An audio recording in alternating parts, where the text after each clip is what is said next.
बहुत दिनों से सोच रहा था कि क्रिकेट के ऊपर कुछ लिखूं या बोलूं। ऑफ कोर्स मैं कोई बहुत बड़ा क्रिकेट एक्सपर्ट नहीं हूं, लेकिन एक क्रिकेट फ़ैन हूं। आप में से बहुत सारे ऐसे लोग हैं जो क्रिकेट को फॉलो करते हैं और पैशनेटली क्रिकेटर्स को रेवर भी करते हैं। मैं भी उनमें से एक हूँ, बहुत टाइम से फॉलो करता हूँ। तो मुझे लगा कि after yesterday's defeat I wanted to really express my opinion. तो पहली बात, एट द आउटसेट, स्पोर्ट्स में कोई जीतता है कोई हारता है, so it doesn't really matter. More important is how the game is played. तो so far so good, no complain about that. एक टीम खेलेगी तो एक जीतेगी और एक हारेगी, दो टीमों में यही होगा। दूसरी बात, इंडिया की क्रिकेट टीम बहुत अच्छी है, वर्ल्ड चैंपियन है, उसमें भी कोई शक नहीं है। तीसरी बात, बहुत टैलेंटेड प्लेयर्स खेल रहे हैं इंडियन टीम में, वो भी बहुत अच्छी बात है एंड वी ऑल अप्रिशिएट। चौथी बात, विराट कोहली जैसे प्लेयर्स फॉर्म में लग रहे हैं, वो भी अच्छी बात है। So everything is good. तो फिर क्या गलत है या क्या गलत हो सकता है? तो मैं अपना ऑब्जर्वेशन बता रहा हूँ। पहली चीज़, एक इंसान रवि शास्त्री और विराट कोहली का कॉम्बिनेशन है, वो इंडियन टीम को लीड करता है और परफॉर्म करता है बहुत अच्छा। एक चीज़ उनसे जो नहीं हो पाती वो है कि आईसीसी टूर्नामेंट नहीं जीतते हैं वो, और दैट बिकम्स अ कॉन्टेक्स्ट, और कोच को रिप्लेस किया जाता है और कैप्टन भी इवेंचुअली रिज़ाइन करता है, निकल जाता है, because the combination does not remain the same. उसके बाद जो रिप्लेसमेंट होता है वो भी दो टैलेंटेड लोग हैं, लेजेंड्स कह सकते हैं उनको, वो आते हैं।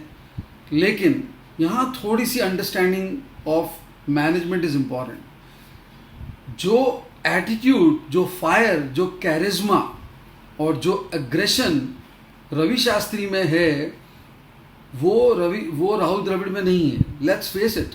वो एज ए कैप्टन भी हम उनको पहले देख चुके हैं और एज ए प्लेयर भी देख चुके हैं। Now people will say so what, Rahul Dravid is one of the legends और बहुत बड़े स्ट्रैटेजिस्ट हैं, बिल्कुल हैं, लेकिन टीम में कोच का रोल होता है टीम को इग्नाइट करे, उसमें फायर लाए और एग्रेशन लाए, किलर इंस्टिंक्ट डेवलप करे। क्योंकि इस लेवल पे कोच को टेक्निक्स बताने का कोई रोल नहीं होता बहुत ज़्यादा, क्योंकि ये सारे प्लेयर बहुत अकम्पलिश्ड प्लेयर होते हैं और टेक्निक से ज़्यादा टेम्परामेंट पे वर्क करना पड़ता है। तो यहाँ मुझे लगता है एक तो we are missing a big picture. Rahul Dravid as a coach, जीत जाएंगे हम शायद, लेकिन यहाँ लॉन्ग टर्म में मैं बोल रहा हूँ, लीडरशिप के प्रिंसिपल के according Rahul Dravid has a lot to learn. That's one. Second,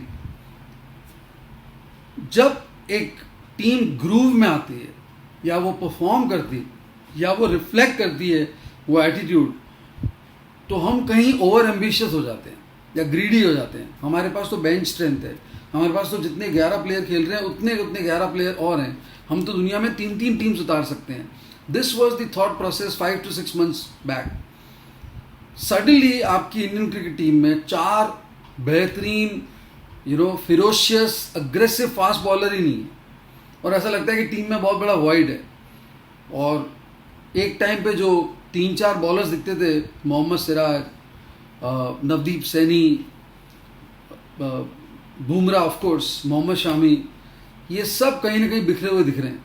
किसी को फिटनेस इशू है, किसी को रेस्ट दिया गया तो वो रेस्ट से रिकवर ही नहीं कर पाया। सो बिकॉज आपने मोमेंटम तोड़ दिया, you broken the momentum, you pay the price for it. Momentum game में मुश्किल से आता है। Best players in the world will acknowledge that it's the momentum that is important. So हम क्या कर रहे हैं, मोमेंटम को तोड़ रहे हैं, हर बार रिदम को तोड़ रहे हैं और बार बार ये कहते हैं कि we are trying to work out our best combination. Well, the best combination is rhythm. You go in the mindset, you go with the same rhythm, you'll get the result. 2007 में वर्ल्ड कप जो T20 जीता था, तो धोनी की जो team थी, वो team as a collective unit perform कर पाई। उसमें कोई टैलेंट कोई बहुत ज़्यादा बाहर से नहीं दिख रहा था, बल्कि एक्सपेक्टेशन नहीं थी लोगों को। तो मुझे लगता है दूसरा प्रॉब्लम यहाँ आ रहा है।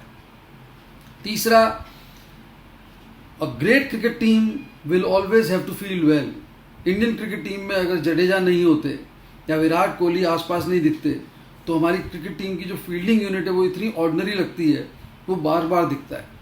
So you don't really win matches at this level by being so mediocre in terms of fielding. तो वो मुझे लगता है कई बार एक्सपर्ट जो इतने फील्डिंग कोचेज और होते हैं, जो इतना बैठ के स्ट्रैटेजी और डिसाइड करते रहते हैं लैपटॉप के सामने, वो क्या करते हैं?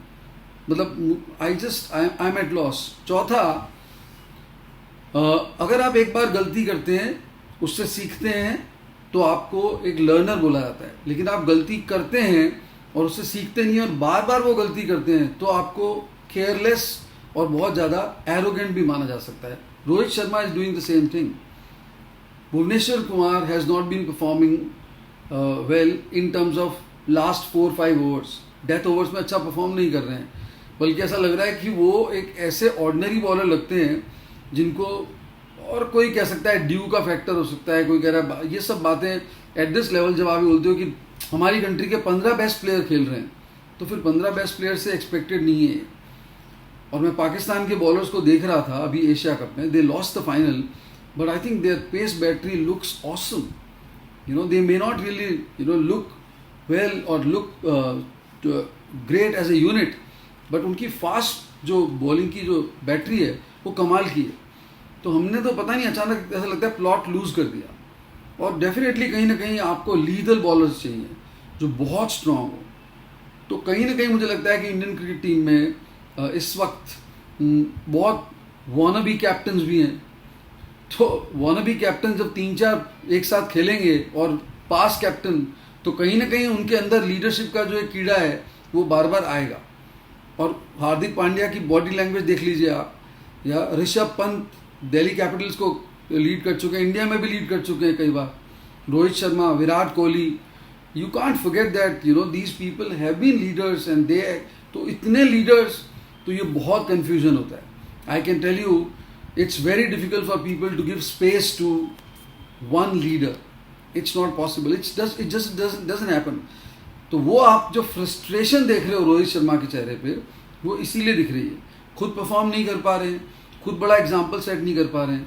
और last but not the least, as a unit अगर आप देखेंगे तो आपको ऋषभ पंत जैसे प्लेयर और दिनेश कार्तिक जैसे प्लेयर, वो कॉम्बिनेशन फिट दिखता ही नहीं है। दिनेश कार्तिक जैसा टेरिफिक परफॉर्मर, उसकी फॉर्म को किल करने का एक प्रोसेस जारी है। So that by the time world cup happens, Rishabh Pant is there. I can see that, because उसके जैसे प्लेयर को अगर 5-5, 6-6 ओवर नहीं खिलाओगे आप, तो फिर वो he is going to be at the mercy of the selectors. He may be picked up, but I really don't see people really backing him up. तो वो कहीं ना कहीं बहुत बड़ा फैक्टर है। और I don't know, Rishabh Pant looks like a pale shadow of what he was. Maybe the pressure is telling, but एक स्पोर्ट्समैन की बॉडी लैंग्वेज दिखती है अलग से। तो ये सारे फैक्टर्स, और इसमें पहले भी हो चुका है, हमने आर अश्विन को देखा है एकदम गुमनामी के अंधेरे में जाते हुए, एक अच्छा performer, just because right time पे अगर प्लेयर को बैक नहीं करते, तो वो फिर अपनी तरह से कोशिश करता है, वो कहीं ना कहीं डेस्परेट हो जाता है। तो मुझे तो इंडियन क्रिकेट टीम इस वक्त एक डेस्परेट क्रिकेट टीम लगती है। जीत जाएगी, टैलेंट बहुत ज़्यादा है, लेकिन कहीं ना कहीं ये लॉन्ग टर्म के पॉइंट ऑफ व्यू से ये सारे नट्स एंड बोल्ट्स राइट तरह से फिट करने पड़ेंगे, तो जाके ये टीम अच्छी लगेगी। On the other hand, Australia अपने 4 तूफानी प्लेयर्स की एब्सेंस में आई है डेलिबरेटली, और उसके बावजूद इंटेंट वॉज क्लियर। और वो पहली गेंद पे ही जो एरॉन फिंच ने जो छक्का मारा था, उससे ही क्लियर पता पड़ गया था कि ये गेम बहुत डिफरेंट होगा। तो कहीं ना कहीं मैंने इतने सालों में इंडिया को इंडिया में हारते हुए बहुत कम ही देखा है। इंडिया को इंडिया में हराना किसी भी टीम के लिए प्राइड का मैटर ही होता है। So let's not give them this on platter.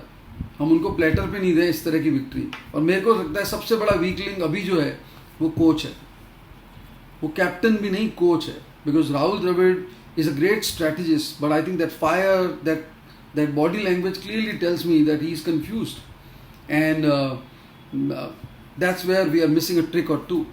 That's my opinion. But मैं फिर बोलना चाहूँगा, मेरा कोई उसमें कोई cynicism नहीं है।